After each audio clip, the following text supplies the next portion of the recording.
Mihatag og katinawan ang Monterrazas de Cebu sa mga isyu nga gibato ngadto kanila, ilabi na ang isyu sa baha atol sa bagyong Tino sa miaging tuig. Sayranta ang detalye sa report ni Alan Domingo. Sa unang higayon, miatubang sa media ang mga opisyal sa Monterrazas de Cebu human sa pag-igo sa bagyong Tino, 5 kabuan ang nakalabay. Gidetalye nila ang tanan gamit ang findings sa pagpanuki-duki sa mga eksperto sa UP mahitungod sa baha nga namugna sa bagyong Tino. Giklaro nila nga way kinamigitan ang project development sa lapad nga kadaot ug pagkakalas sa kinabuhi dito sa lungsod sa Liloan, Talisay ug uban pang mga dapit. Hinuon, nihatag sila og pahasubo sa mga naapektuhan sa trahedya.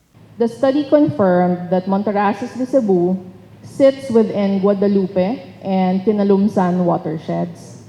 The areas most severely affected, like Liloan, Kotkot, Mananga, and surrounding communities, are located in an entirely separate and distinct drainage system, which is several kilometers away from our development. Giparehang sa Monterrazas de Cebu nga sukad matukod ang ilang proyekto nakatabang pakini sa pagpugong sa impact sa baha ngadto sa ubos nga bahin sa komunidad sa Barangay Guadalupe.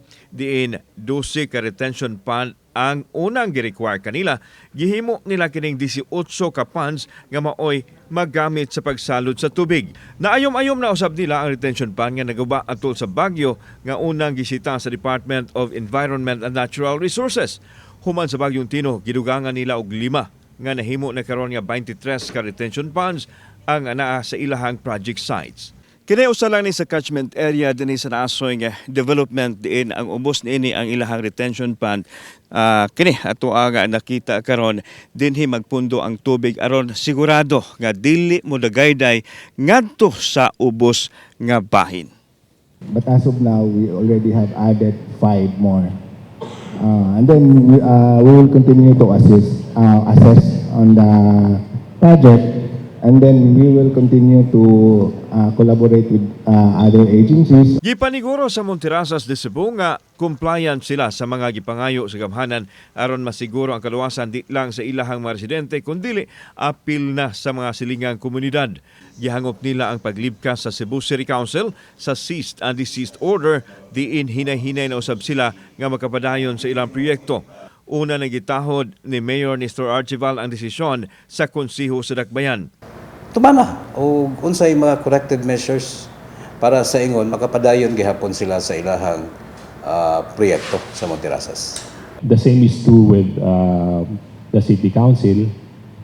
The City Council also recognizes that the company already complied with all its requirements.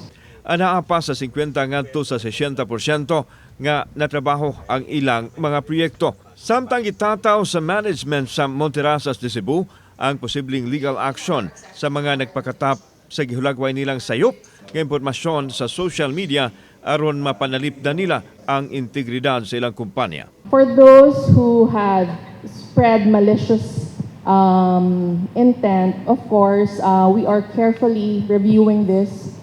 Kauban si Clover Lumayag, ako si Alan Domingo. Balitang Bisdak.